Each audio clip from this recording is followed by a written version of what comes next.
So I think Minty and Chris have set this up brilliantly for me. Let's see. Time in the forest. Before I begin, I just want to say I was at yoga this morning, and I've been doing yoga for years, but I'm dreadful at it. And one of the poses we did this morning was the tree pose. So if anyone would like to stand up and do the tree pose and create a forest at any point during this, just please go ahead and do that, because we've been sitting for a long time. And if anyone doesn't know what the tree pose is like, it's a bit like that.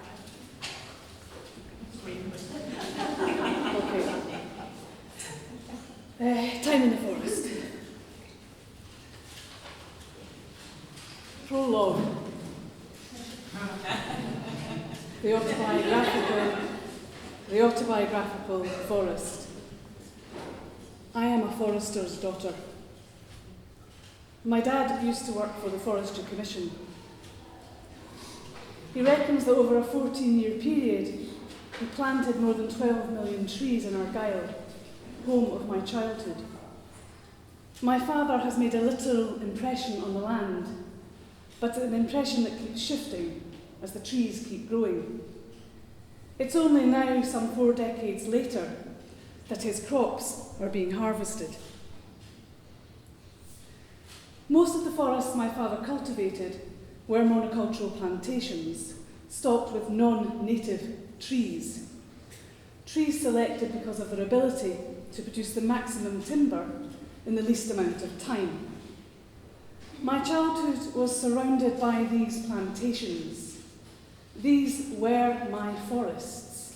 I knew no others. The address of our first house was 1 Forester's Cottage. We pile into the green and white Forestry Commission Land Rover, my 2 brothers and me in the back. We'd sit on the hump over the wheel, hard metal, and with every bump in the road we'd go flying up into the air and then down again hard with a bang and a laugh until we reached the middle of the forest. My father would spend a minute surveying the scene. I'm not sure what he was looking at. The heights, the distances in between, the surrounding spaces. Once he'd found the right tree, he'd stand us at a distance from it and then start up the chainsaw. At a precise point in the operation, the tree would begin to move a little, and then as he cut through the last hinge, the mighty shout that we'd all been waiting for would finally come. Timber! And then the tree would come falling through the air, crashing through its neighbours and landing with a bounce on the ground in the dust and the sawdust and the big empty space where the tree used to be. The sound, the smell, pine, clean, fresh, the meat of the tree. Forests have cultural mythologies, but they also have personal ones. I am a forester's daughter, drawn to forests and trees. My father told me recently that he never shouted timber. And if he did, he reckons he was just performing for us kids. So he was a performing forester, or he was performing as a forester. He's 74 now and retired from the Forestry Commission for some nearly 30 years. He's almost crippled with chronic back pain caused by 7 crumbling discs. Apparently it's a recognised industrial hazard of 1970s and 80s commercial forestry. Rough, untarmacked forest tracks, Land Rovers with no suspension, front seats little more than hard wooden benches, and young men, because they were all men then, who enjoyed racing the private roads as if they were rally drivers. My father may have left his impression on the land, but that land in turn has left its impression on him. He wears his time in the forest on and in his body. Tree time made tangible in human form. Trees are arboreal timepieces, mapping in numerous and complex ways the flow of time through their very form. Changes to leaves signal the earth's seasons, whilst the inside of a tree is a diary that records a tree's growth, each ring registering a passing year of earth, recording the tree's experiences and, from this, the climatic conditions, from abundant water to drought. The outside of a tree tells of time passing too, marked in the tree's physicality. The shape of the branches proposes the existence of trees no longer there, or their sweep registering persistent weather patterns and daily endurances, whilst a blackened trunk provides testimony to levels of pollution. Trees are site-specific performers, their performance unfolding over time informed by particular spaces as well as forming particular spaces in an act of mutual co-scription. As Owen Jones and Paul Cloke propose, trees provide a cartographic record of certain aspects of a place, registering these in visible form. But these are forms that take time to form, temporal formations of spatial conditions, and even then, they're never wholly formed, because trees are dynamic processes, not static objects. Each tree is an interaction with spatial, atmospheric, seasonal, and climatic conditions. The type and formation of trees speaks of time too, offering up a kind of cultural history book. The 18th century wooded landscape of the Highlands of Scotland, planted by the landed aristocracy, tells a story not only of wealth, but also of an aesthetic wilderness movement. Whilst the exotic trees of landscape gardens planted across Britain a century later mark the expansion of empire, colonialist appropriation, exploitation, and the accumulation of wealth made visible in the variety of specimens transported from around the globe. Money may not grow on trees, but it can certainly be signified by them. And the tree narrative written in the second half of Britain's 20th century might prompt us to revise that proposition anyway about money and trees, as time and space are plotted towards maximum productivity and profitability. The monocultural plantations speak of a history of industrial forestry, a moment in time when trees become transformed into timber crops and tree time and economic cycles interact, with 40 to 50 human years being a typical crop rotation. Tracking trees through time, their historical dynamism is made apparent in their changing cultural values and meaning. Exotic and quoted species of the 19th century become productive cash crops of the 20th century. And by the 21st century, their value has changed again as they are dismissed as non-native intruders. Robert Polk Harrison refers to trees as the living tissue of time, a tissue that stretches over decades, centuries, and therefore potentially also generations, with trees becoming parochial monuments, points of reference by which each person can take his or her own bearings in place and time. My father measures the passing of his life by the size of the trees he planted. The time of trees can also be harnessed for political effect. These trees, planted by my ancestors, represent our claim to this land. Trees function as symbols of rootedness and belonging. Alternatively, the time of newly planted trees can be harnessed to signal a stewardship between people and land, a claim of belonging based on a commitment to the future rather than a call to the past. Trees also function as commemorative spaces, rooting collective memory, with trees standing in for those people no longer here, the tree as an arboreal ghost. Trees harbour then a dizzying temporal multiplicity, captured well by Jones and Cloke's description of them as hybrid time spaces, performing as mementos of the present, messengers of the past, and harbingers of the future. The time of trees is complex and coval, simultaneously ecological and cultural, biological and human, material and mythical.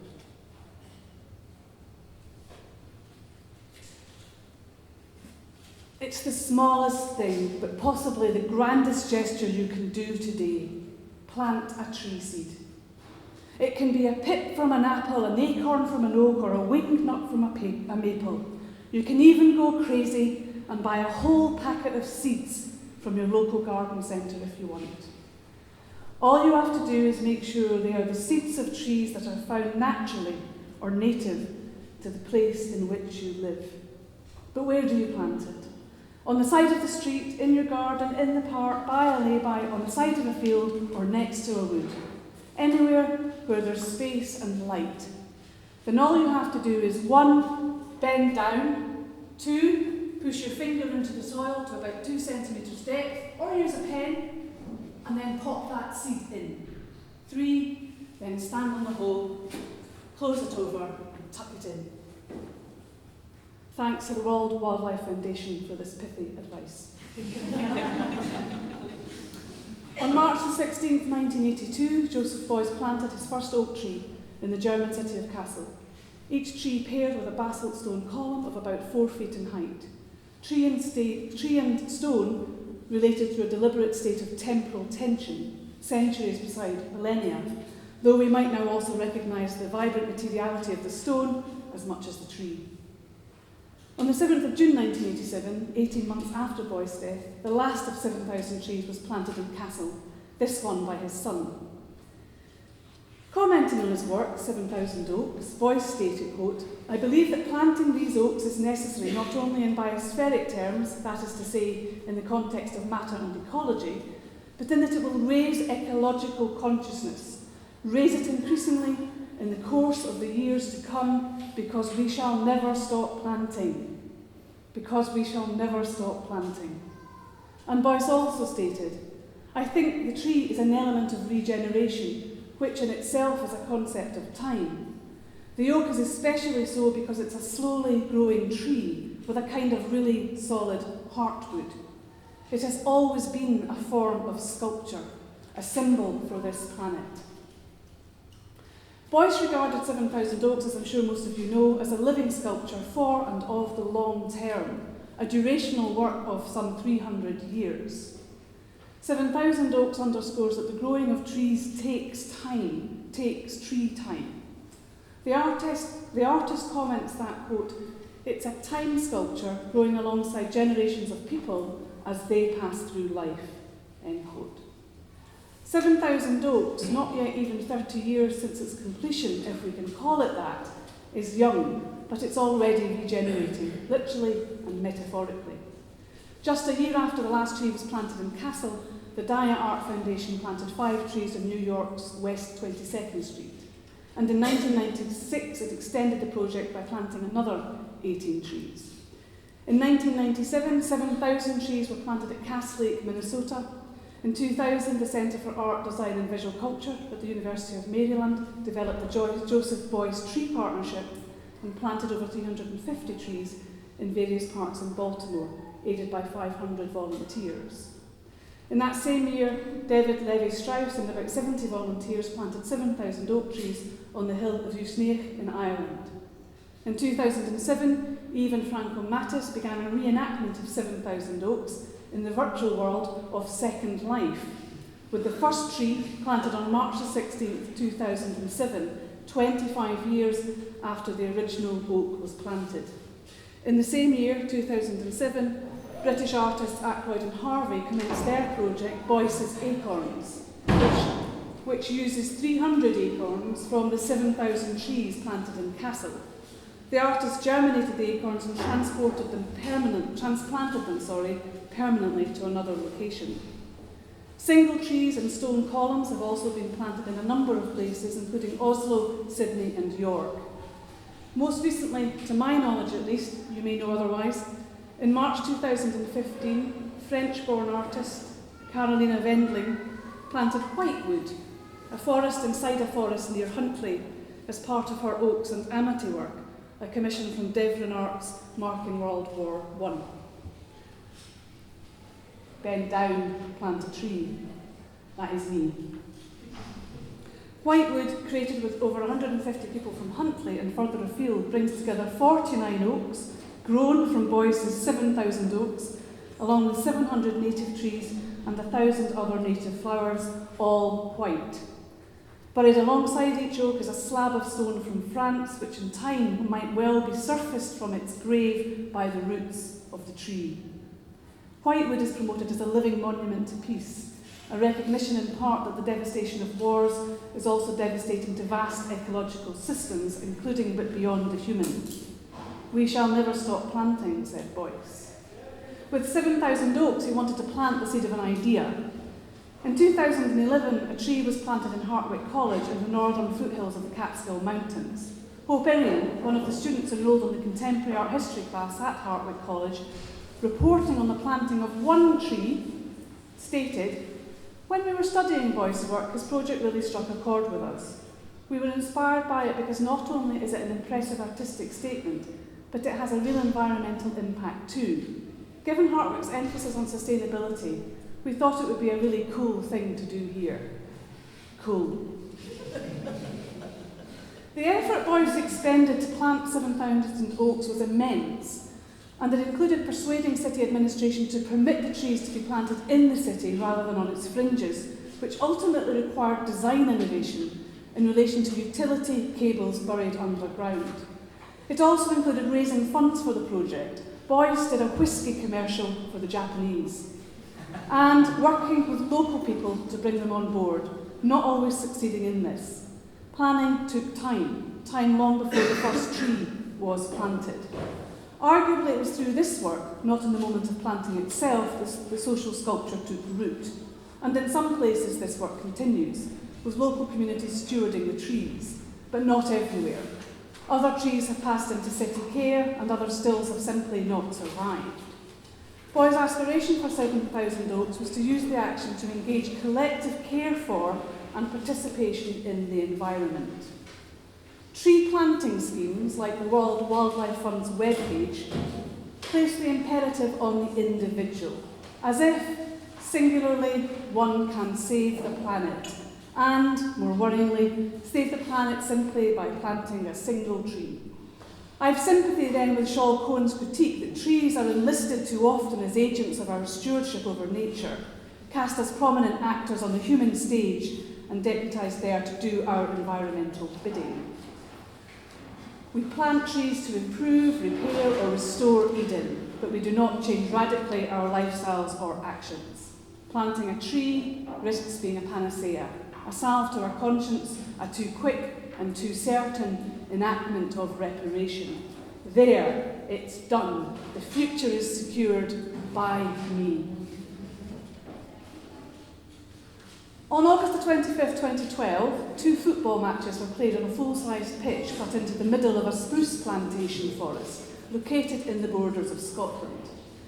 The 4 teams, 2 male and 2 female, were comprised of amateur players from across Scotland, the majority of who were described as New Scots, recently granted their British citizenship or leave to remain.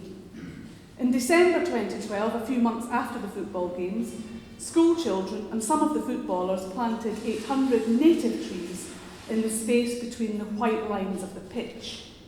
This hybrid artwork, merging sport, performance, music, design, architecture and sculpture, was called Forest Pitch. Created by German-born Scottish-based artist Craig Coulthard, Forest Pitch was Scotland's single contribution to the Cultural Olympiad 2012, and in that sense it was a commissioned piece. There isn't time today to discuss the many themes explored in the work. Suffice it to say that these included diversity, referring to both the environment and to Scottish society, mythology and collective memory, national identity, the power of sport, and environmental impact/sustainability.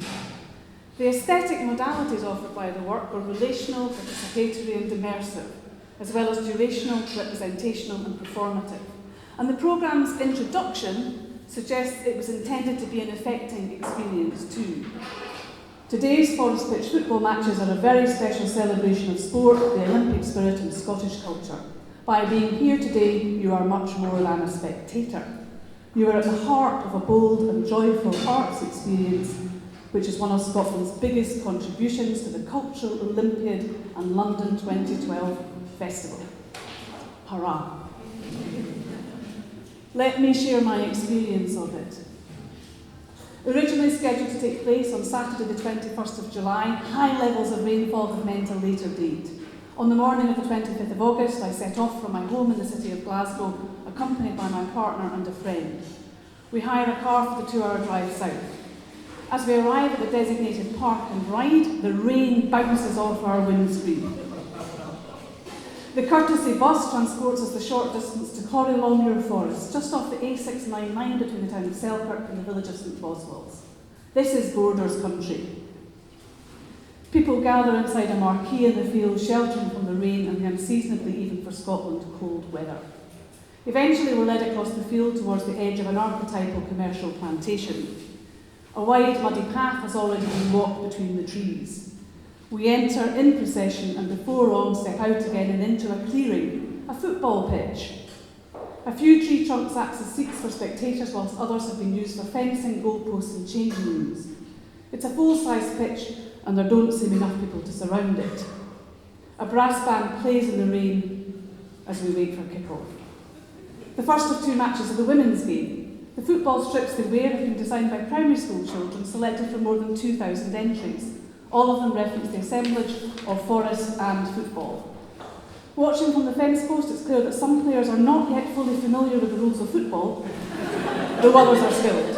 Final score, Delphi 5, Corinth 1.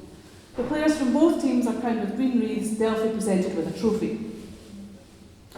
We eat our late lunch in the drizzle. I am cold and wet. The men are just beginning to warm up, but kick-off is still some time away.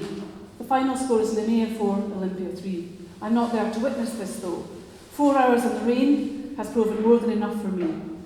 Walking back through the forest, I step over discarded paper cups. I'm outraged clearly. At the marquee, I add my name to the commemorative posters intended to, quote, provide a lasting record of each person's involvement in this memorable occasion. Well, I came, I saw, I went. My initial response to Forest Pitch is sodden with disappointment. The expense, time and effort to travel there, the rain, the cold, the mud, the traipsing in a line, the waiting, the hunger, the lack of skill, the modest scale of the small audience, the rubbish left behind, the passive involvement. I came, I saw, I went. Or so I thought. That I'm here talking about this work today suggests that perhaps that I came, I saw, and I stayed. Or more precisely even, I came, I felt, I stayed. Something in my feeling of disappointment keeps me at the scene, proving the accuracy of theatre scholar James Thompson's insights that, quote, affect lingers, stretching performance across time and space, end quote. Disappointment proves a sticky effect, causing me to stick around. Lodged with me at the scene of disappointment is a question posed by another theatre scholar, Sarah Jane Beall, who asks, what do we learn from the disappointment of expectation? End quote. Beall's suturing of disappointment to expectation reveals disappointment's structural conditions. There can be no disappointment without expectation, or what Ortona et al. Refer to as prospects. Disappointment's structure is therefore temporal in nature, the prospective future undone by an event's passing. But has Forest Pitch passed, or is its future still being made? Reflecting on expectations, cultural theorist Sarah Ahmed writes that, quote, our expectations come from somewhere. To think the genealogy of expectation is to think about promises and how they point to somewhere, which is the where from which we expect so much, end quote. Disappointment, then, importantly, is a cultural and social practice rather than a state of psychological interiority. I have high expectations of Forest Pitch. Or to be more precise, I have high eco-spectations, a neologism I've coined to signify the interplay of expectation, ecology, and attitudes of spectatorship. While instrumentalist presumptions about what performance can deliver have been rightly challenged, we can't expect art to change the world, new expectations have recently emerged in their wake. The transformative demands made of performance are increasingly replaced with affective ones. And ironically, the effect I felt, disappointment, was in part due to the lack of expected effect. I'd expected a dynamic, joyful encounter with and in the forest.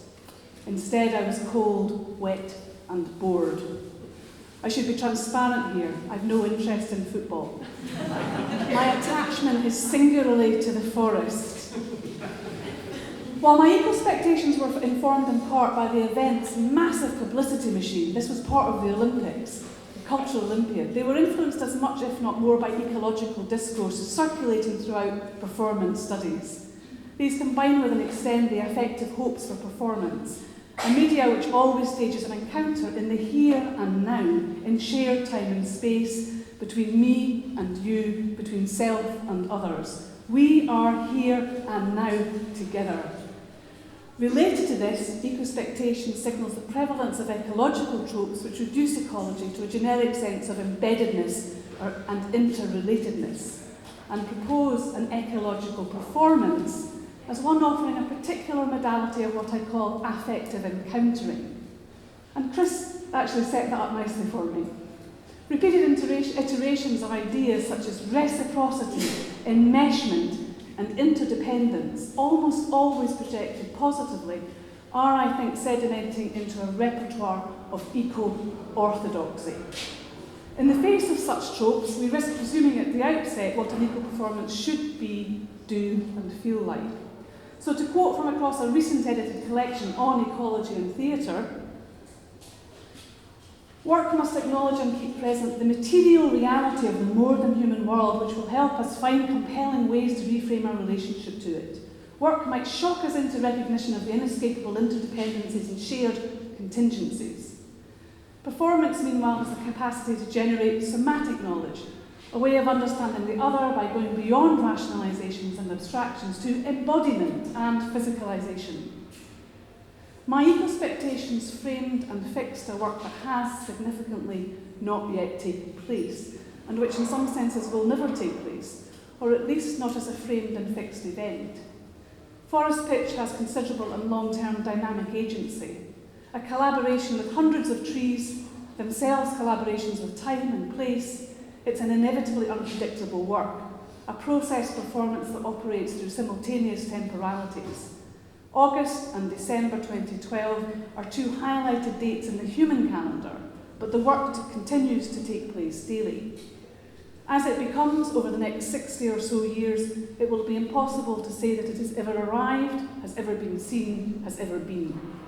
Over the course of time, human time, tree time, it will likely prompt all manner of relations and responses, human and more than human alike, encompassing the agonistic as well as the reciprocated.